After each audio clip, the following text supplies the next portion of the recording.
Hello again, everyone. Edwin Learnard back once again. In this YouTube astrological segment, I'm going to be dissertating and talking about having an empty second house in a natal horoscope. Now, I think the one thing I do want to clear up firstly is that there can be a misperception, or people may have a misconception about having an empty second house. Having an empty second house doesn't mean you're not going to have any possessions, values, resources, or not make any money. I mean, if there was something, if something like that has happened to a person, it's not going to be because they had an empty second house. Everybody's going to have at least 2 empty houses in their natal chart, and most people will have at least 4. So if we look at the second house, the first thing you want to look at the sign that's on the cusp of it. Now, I have Gemini on the cusp of my second house, and that could indicate versatility and need to diversify with things connected with the monetary nature. I might have a lot of different possessions. I may have an ability to make money in manifold ways.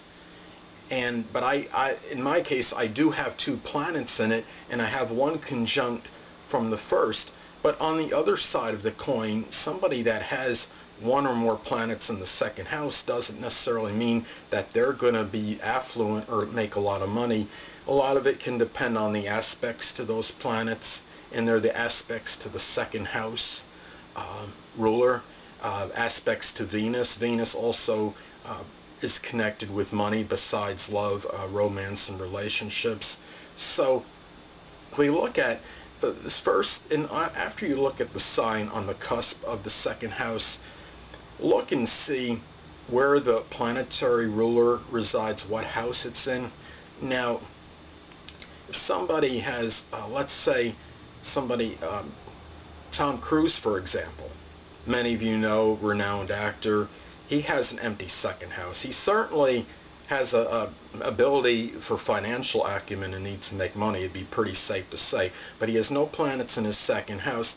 He has the ruler of his second house, very close proximity to the 5th house cusp in the 5th house. It makes a very tight conjunction, and it is the planet Jupiter, and it is in its dignity in Pisces.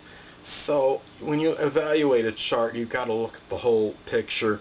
You can't say, well, this house is empty, that means I'm not going to make any money if the second house is empty, hypothetically. Somebody having an empty second house could also indicate that maybe this person is not dominated by worry or concern in matters connected with the second house. It may be something that they really don't have to expend much energy or put forth much effort into. Maybe they have certain things that come naturally as far as resources, possessions, things of a monetary nature. This could show somebody might have a very nonchalant or casual attitude toward these things. This person may be the type of person that goes on some long journey and doesn't really think about their things that belong to them necessarily, and really have much concern about them. They could leave things behind. This could be somebody, for example, let's say this is a person that's very peripatetic and moves around a lot, and let's say it might be a person that could leave possessions behind during a lot of the transitions during moving and not really have much concern about them. So that's another thing that I think comes that's associated with having an empty second house. It could indicate for some people there may be a sense of unfulfillment, I think, when you have an empty house. So maybe even if this person does make a good amount of money, makes a prodigious amount of money or whatever, this could be somebody that maybe is just never quite satisfied with whatever he or she makes. So that's another possibility, I believe, for somebody that has an empty second house in their natal chart. And also look at the aspects that the ruler of the second house makes. And if it has predominantly good aspects, then there could be this person may be someone that doesn't run into a lot of obstructions or roadblocks in matters connected with income generated. And also, second house is also related to self-esteem and self-worth.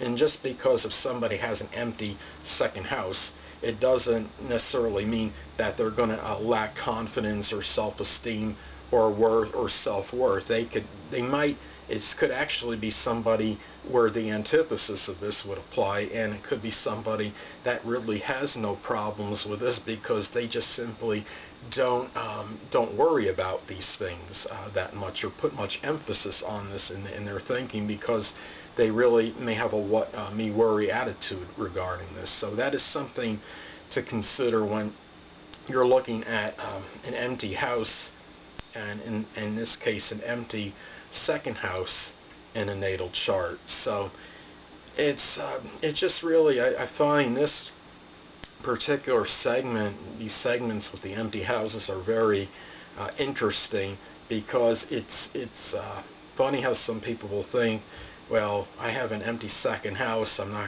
does this mean I'm never going to make a good amount of money? Or if somebody has an empty ninth house, they might think, kind of just looking at it maybe superficially, they'll say, oh, does this mean I'm never going to embark on any great journey or expedition or do any long distance traveling? The thing is, I have 2 planets in my second house, and I also have one conjunct the second house cusp from the first house. But that doesn't mean a person's going to make an exorbitant amount of money. I mean, I admittingly make a lot less than the average person makes as far as my income generated. It could show when somebody has some planets in the second house, there might be an emphasis on those matters pertaining to that person's life, but it doesn't mean necessarily that the person is going to be fortuitous in those matters. A lot of that, as I stated before, could depend on the ruler of that second house and the aspects it makes. It could also, the planets that are in that second house, the aspects that they make as well, may perhaps play a role. But remember, we all have free will, and that does play vitally as well. Well, anyway, people, that'll conclude this YouTube astrological segment for having an empty second house in a natal chart. And stay tuned next time, where I'll be dissertating and talking about having an empty third house in a natal chart. 2 things I want to get with you on before I head out. Firstly, the stars may impel but do not compel. And secondly, never isolate any single astrological element, aspect, planetary placement, position, configuration, influence, or what have you, and make an analysis of a person, astrologically speaking, based on this alone, because a person astrologically is the sum of all their components in their natal chart, and not just one. Until next time, people, stay well.